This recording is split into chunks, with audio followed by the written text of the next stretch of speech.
नाही हे ऐकून नक्कीच वाईट वाटतं कारण असं कोणालाही काही होऊ नये. आता त्याच्यात खरं बाकीचे डिटेल्स मला अजून काही कळले नाहीये. मी एका कार्यक्रमात होते आत्ता बाहेरून हा फोनवर रिएक्शन देतेय. त्यामुळे जर कोणाला आजार झाला असेल, धनंजय मुंडेंना देखील झाला असेल, तर तसं कधीच कोणाबरोबरही होऊ नये. आपल्या अगदी दुश्मनाबरोबर सुद्धा कोणाला आजार कधी होऊ नये.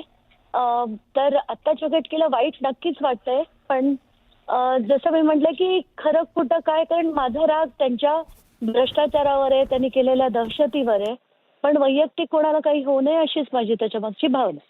पण मग या सगळ्या ह्याच्यातनं तुम्ही जसं म्हणालात ठीक आहे, म्हणजे कोणाला आजार होऊ नये, दुश्मनालाही होऊ नये, खरं तर कुठल्याही पद्धतीचं होऊ नये. पण मग संघर्ष सुरूच राहणार आहे आपला? नाही, संघर्ष तर त्यांच्या केलेल्या कृत्यांवर आहे.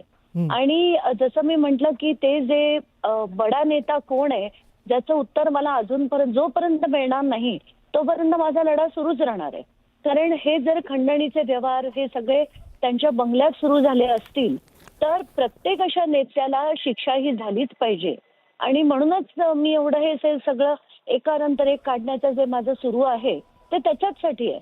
आणि मला असं वाटतं, की आत्ताच्या घटनेला आपल्याला हे सगळ्यांना लावून तर नक्कीच धरायला पाहिजे. पण त्याच्यात सुद्धा कोणाला आजार होत असेल तर त्याच्याबरोबर त्या संवेदना तर नक्कीच आहेत. तसं कधी होऊ नये आणि ते लवकरात लवकर बरे व्हावे एवढीच त्याच्यामागची भावना.